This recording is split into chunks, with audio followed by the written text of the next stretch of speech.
of the Southern Conference title, first one since 1932 for this program. 1932 Dixie Conference title was the last conference title this program had, so 92 years ago. Also clinched the league's automatic berth into the NCAA playoffs, so we'll find out jockeying once we play Furman and hopefully clinch the title outright then. But with that being said, Coach Mike Jacobs, Coach, just start your thoughts on Saturday. Good afternoon. Good to see everybody. Appreciate all of you guys being here. As Todd mentioned, obviously it was a huge win for us at VMI this past weekend. Challenge a little bit. You going up and you don't want a trap game coming out of two ranked games where you had, two high-end opponents, and then, I think a lot of Coach Rocco and VMI and the job that he's done, they're a little bit down this year. But, between the travel and just kind of coming off those two big games against ranked opponents, you didn't want to have a letdown. We certainly knew throughout the course of the week, at least as a coaching staff, that we'd have that opportunity if we handled business on Saturday and got a little bit of help from ETSU, that we would have a chance to clinch at least a share of the first SoCon title in school history. And so we acknowledged it, but we didn't hammer it home because we didn't completely control the scenario. But I think it's really important just to recognize what a special moment it is. We got a handful of players in this program that have been here 5, and 1 or 2 of them that are here for a 6th year. And if you think about it, we brought football back 11 years ago. That means they've been here for half of this. They're the reason we have the groundwork, along with Coach Lamb and Coach Cronick, to have accomplished that. But it's just a testament to their hard work. It's a testament to their daily grind, and I'm really proud of that. Anytime you do something, 1, for the first time, and 2, for the second time in 100 years, it's a pretty big deal. So I'm really proud of how they handled themselves. I'm proud of how we played on Saturday. We were a little bit beat up going into the game from an injury standpoint, but as you look just on 3 phases of the football, a little bit of a bounce-back game for us offensively. Didn't execute as well as we would have liked against ETSU at times, but came back. We had over 500 yards of total offense. We were able to rush the ball for 200 yards. You saw all 4 running backs get in the mix with some big plays. On Saturday, we thought Whit Neubauer did a really good job throwing the ball down the field. Obviously had two explosive pass plays, one a touchdown to Parker Roble, who you're here from, and then another 55-yarder to Apollos Cook. And I thought we were much more consistent offensively moving the football. We were better on 3rd downs. I think we were 8 of 17 maybe on 3rd down. So just a much better day that way. Defensively, kind of similar, right? We talked about playing complementary football. Anytime you hold the team under, I think, 125 total yards of offense, you hold them under 60 yards of rushing offense, and then you throw a shutout, you're doing a lot of things right. I thought our kids did a great job of rallying to the football. We harp on defending the run and winning the line of scrimmage. I thought we did a good job of that, forced them to throw it, and then rallying to the football. Really didn't allow them much offensively all day. So proud of the way our defense played, generated 2 more takeaways in the game. I think we're plus 14 now in the season, which is remarkable. That's given us an opportunity. If you ask, hey, is there maybe one thing that's really helped us there? We got to protect the football, and we've done a good job with that, and then we've taken it away. So that was a big deal. And then on special teams, there wasn't that splash play, but there's a lot of really good, consistent play. We talked about, VMI is similar to the Citadel and some of the other service academy type institutions. The things they do really well are they're always really well coached, and they're typically really good on special teams, and VMI is no different. We thought we did a really good job in our punt protection last Saturday, and I think we averaged 44 yards a punt, and I think they only had 1 return for 0 yards. So all that added up to a 34-0 shutout victory, a chance for us to claim our first share of the SoCon Championship, and then obviously the other big news is to secure the auto bid for the SoCon in the NCAA playoffs. So although we're excited about it, we also understand that there's a bunch of football left to be played, and we've got a huge game this weekend against Alabama on the road. So with that, I'll open it up for questions. Coming off a big season last year in the line and moving up to Q1, as you mentioned in your opening statement, the first time in 92 years that this team will have a chance for a championship. How are you feeling as a coach, even though you guys are talking about it, there's still football left? I'm just really proud of the kids. I mean, I think it's we expect to win. I expect to win as a head coach, and the reason I expect to do that is because I think we have the daily work habits and characteristics of what it takes to become a champion before you're actually a champion. And so, we've implemented that since the day we got here, January 18th or 19th, whatever it was, and there's been tremendous buy-in from the players. That's where it starts. If you don't have great players and they're not bought in, you're not going to win many football games. And, I'm not always the easiest guy to play for, but, the proof's kind of in the pudding that the process works. And it says a lot about our players, it says a lot about our coaching staff and the consistency we've had over the years, not just here at Mercer, but prior to Mercer. And I just think that, when you do the little things right and you do them repeatedly, you give yourself an opportunity to win and win a bunch, and we've been blessed to do that. You go to play out this weekend, I think the big jump from FCS to FBS, you guys get to use videos and helmets. How is that going to kind of impact the way you guys practice this week, your game plan on Saturday? Yeah. Well, although we're allowed to, we won't have them. That technology's super pricey and just without using them all year. We'll still continue to use the iPads on the sidelines. Those have been a tremendous help, but we won't have the in-ear, right? Unless we got a couple soup cans and string, right? But other than that, we'll just be we'll be going with our normal communication set this week. And then obviously you played at the FBS level, you coached in that environment. What would you say is like the biggest moment, not only just being as a coach, but as also for the players as well? Just talk about that experience and what that means. Yeah, I think it's, the reality is most kids grow up wanting to play in the SEC or the Big Ten, and I think it provides them an opportunity to prove themselves. And, we know we're up against probably one of the best teams in college football this weekend, and certainly one with a huge and rich football tradition. So I think it's a great opportunity for them to have a chance to prove themselves, to play well, and represent Mercer on a national stage. And you want to recognize the moment, but you don't want to make it like it's not a tourist thing, right? Like we're not going to the zoo in Tuscaloosa. Like we want to go and represent Mercer well. We want to play good football and put our best foot forward in that stuff. And so we don't want to make it too much of a sideshow. There's a football game, and we want to go about our process how we've gone all week. We just recognize that we got a really good opponent this week. You talk about how it's an opportunity for them to prove themselves. What's the biggest thing you want your team to learn from the game this Saturday?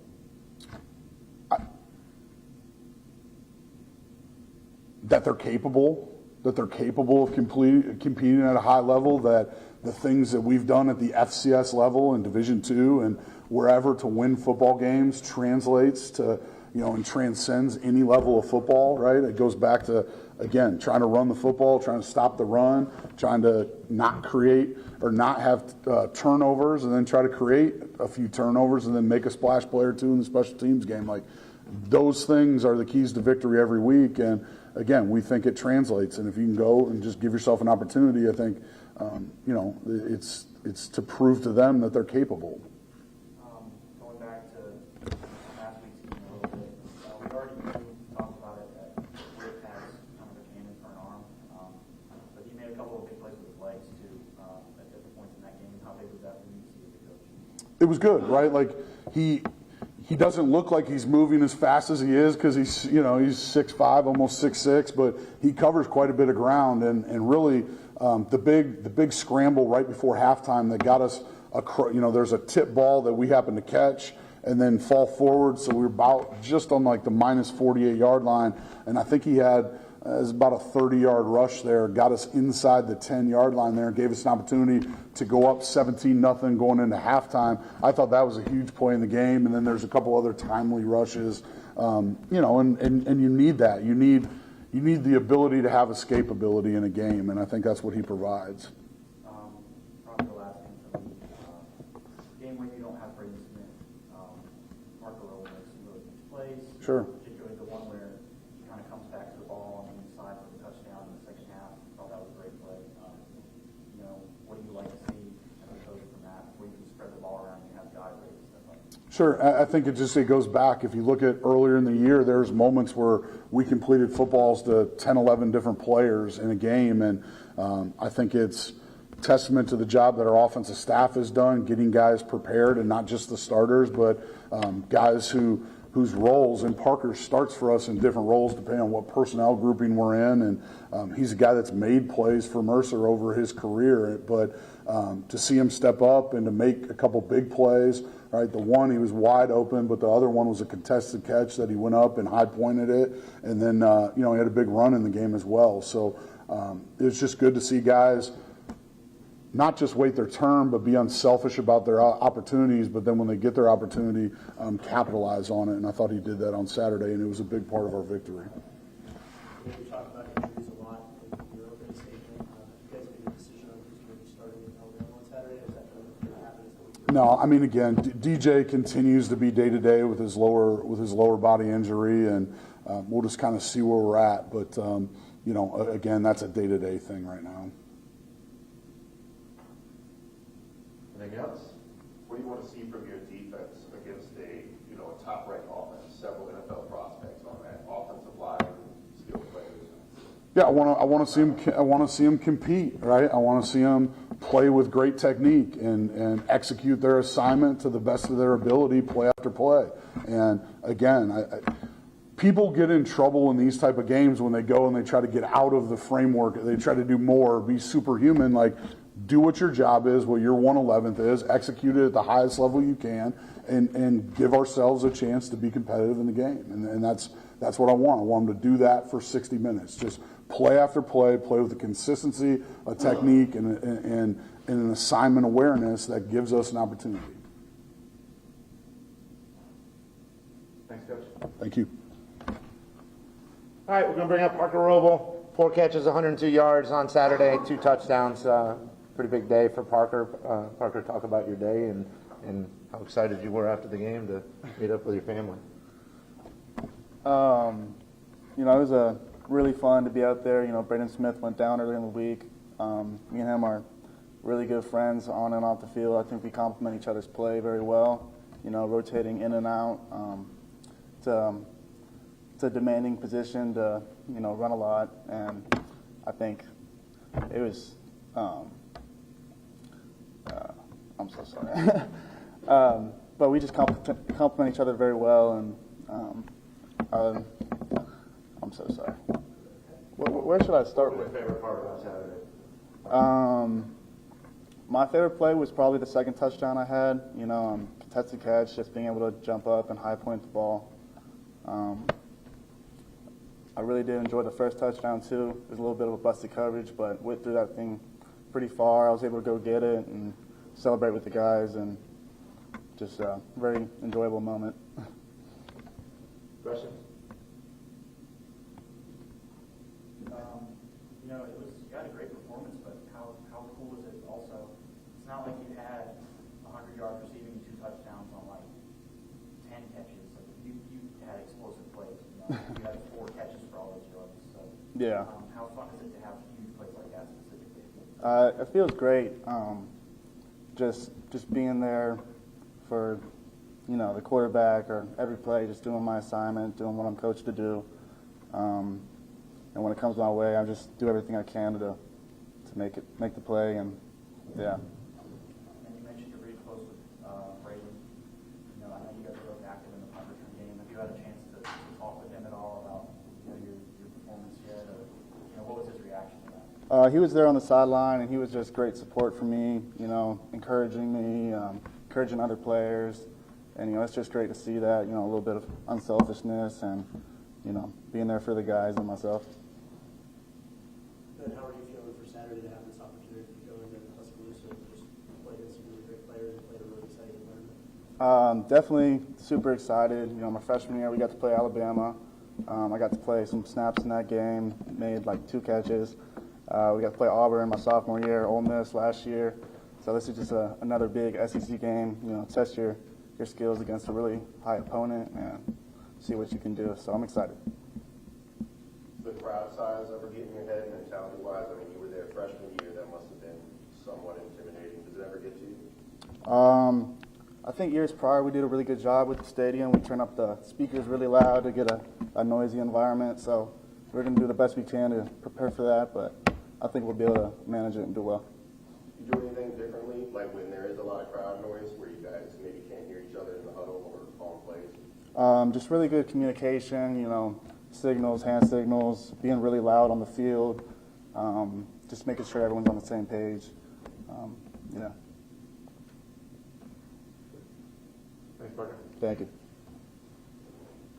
Ken Stanley, 12 tackles on Saturday, 2 tackles for loss. Had a pretty big day. Ken has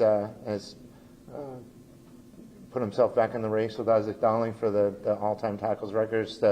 Isaac has 356 and Ken has 352 now. So it's a 2-horse race all the way to the end. So Ken, let's talk about Saturday and what you guys are looking forward to this Saturday. Yes, sir. A little synopsis of this past weekend. Great team effort against a capable opponent in VMI. We met a lot of our key, as a defense, we met a lot of our key goals, and that's first stopping the run, making them as one-dimensional as possible, just stifling the run game, as Coach mentioned earlier, forcing them to throw the ball, and I think we got after the quarterback pretty good, putting pressure on them. They missed a few different guys in there, but getting sacks, getting home, that really pays off. That helps the DBs out, especially in coverage, and generating TFLs and also generating turnovers. Anytime we get the ball back in offense's hand is a great day for the defense, and even greater when you can hold the offense to 0 points. So very exciting day defensively. A lot of guys flying around, gang tackling. That's one of our goals coming off this past week, just making sure we tackle better, and it's definitely going to help us in this upcoming game. So.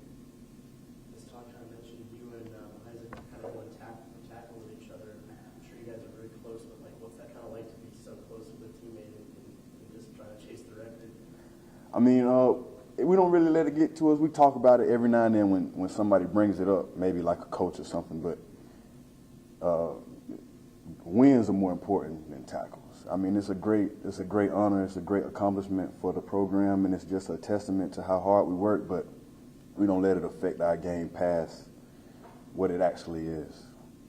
And being a 6th-year player, you played in a lot of different SEC environments. Now being a defensive captain this year, what do you kind of look to get from a lot of the guys next to you on Saturday afternoon? I mean, it's just a great opportunity to go out and have fun and compete. Like Coach said, anytime you can match up against one of these teams, it's just a great chance to show what you can do against those talents. Like many guys have aspirations of playing at the next level, and this is your chance to show what you can do against some quality opponents in the SEC. So it's a great opportunity all around.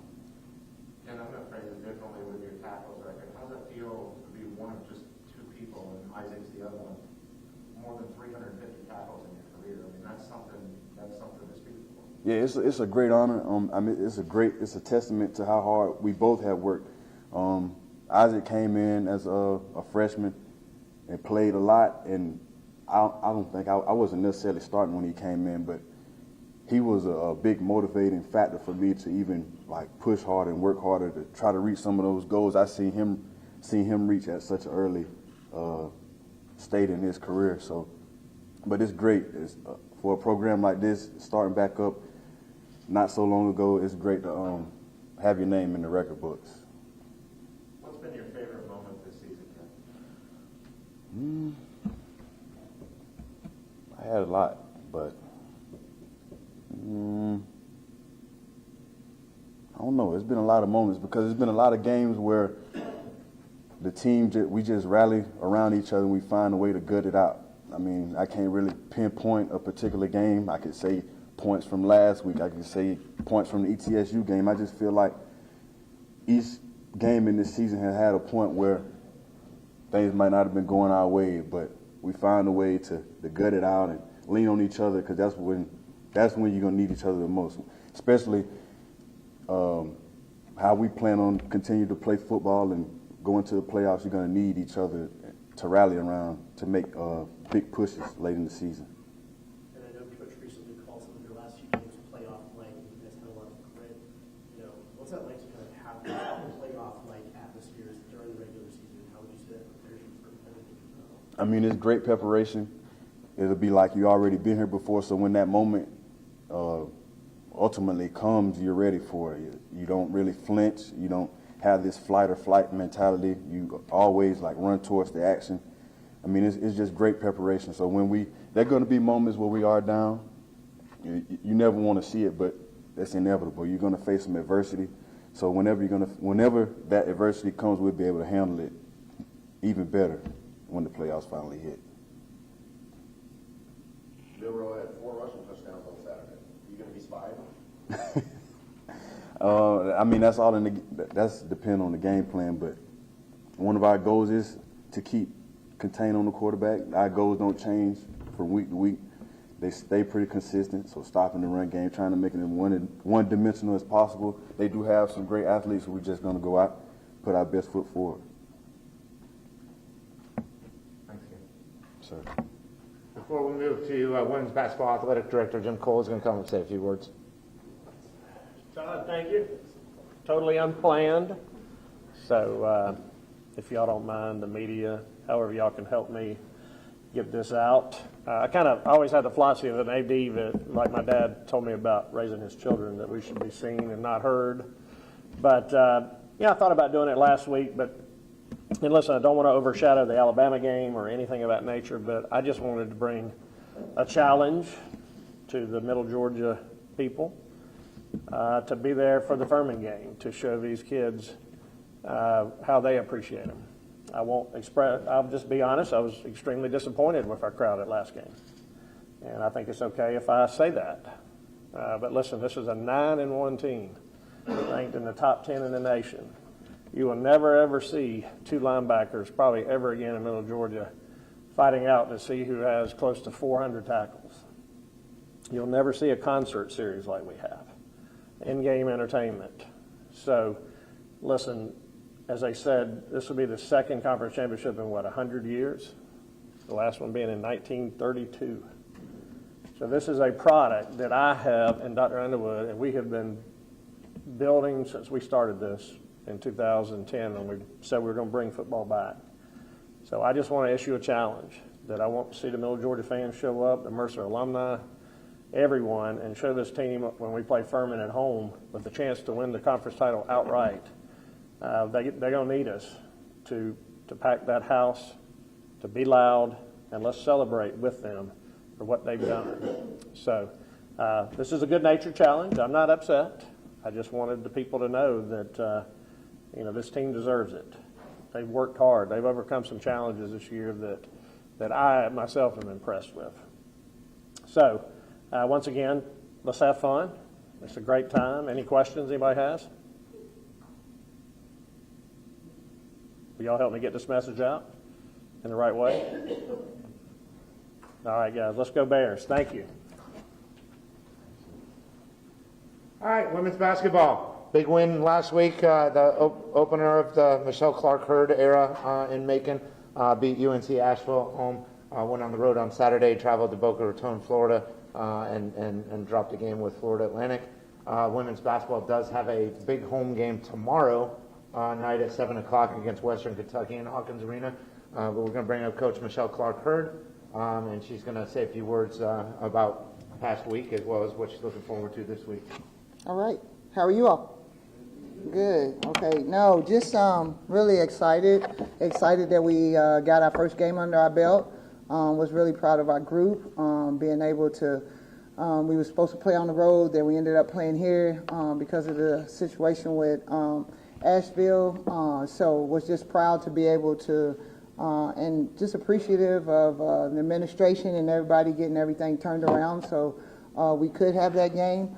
And so then we all know, so we went on the road Saturday and played. And, just really proud of our group. We understand and know that we're in a process where we're continuing to grow every single game. I tell the team all the time to put us in a position where we can have a chance to win in the last 5 minutes of the game, and we did. We turned it over a whole lot, and we turned them over a whole lot.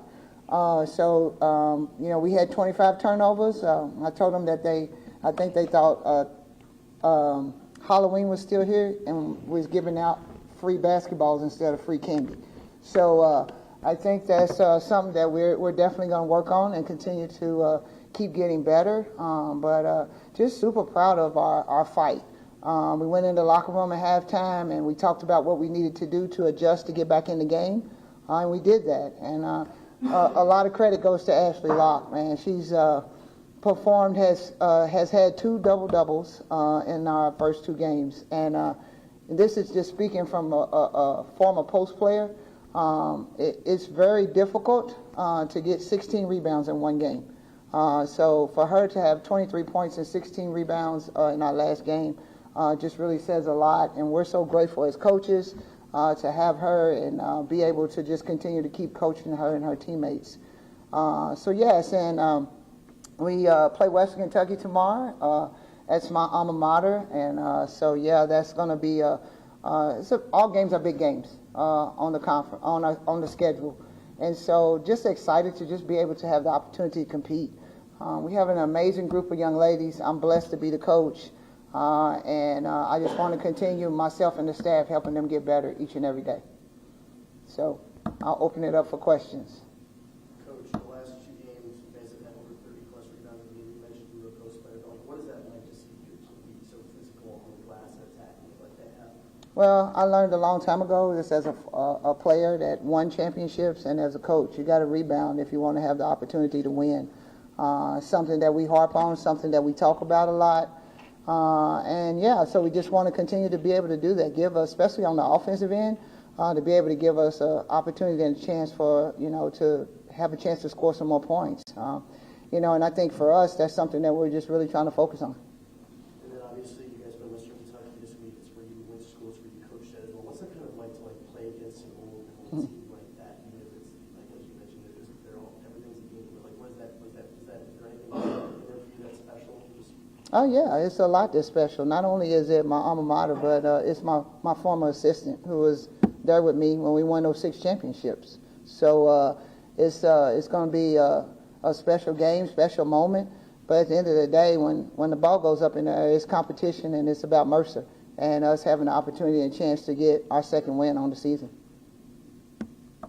You have family and friends come to the game? Yeah, probably. I don't know as far as from the Kentucky side. I'm pretty sure that they'll have some fans that travel with them that hopefully I left a great mark when I left there. So I think there's a lot of fans that might travel with them so they can have the opportunity to see both of us coach against each other. What was it like in Hawkins arena for the home opener? Just talk about the atmosphere there and there's a lot of fans here. Yeah, great question.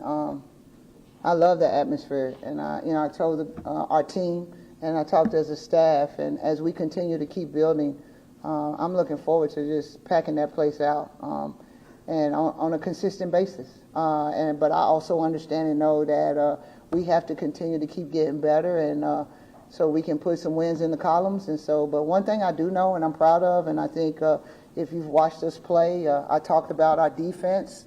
I talked about that's what we like to do, and I think that's something that we've been doing. And so now we just got to put a couple more points on the board, and that's what we're working toward. Coach, what have you learned about your group going through home competition and away competitions? Yeah.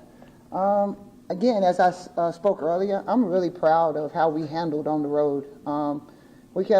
Things weren't going our way. Adversity hit. But we kept doing the things that we talked about. We kept defending. We kept listening to what we needed to do so we can adjust in the game. So what I'm proud of is I see all the great things that we did well.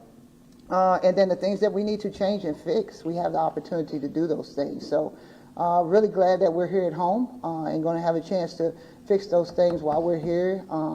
The craziest thing in non-conference is the quick turnarounds. So I take my hat off to the student athletes because they're studying scout, they're studying all the things that we need to have done. So myself and the staff, we're just trying to make sure that we can put them in the best position so they can be successful. So I've learned that they're a very unbelievable group of young ladies that are very coachable. Anything else? Thanks, Coach. Thank you.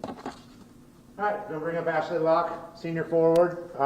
As Coach said, double-double last week against UNC Asheville, and then a 23-point, 16-rebound double-double on Saturday against Florida Atlantic.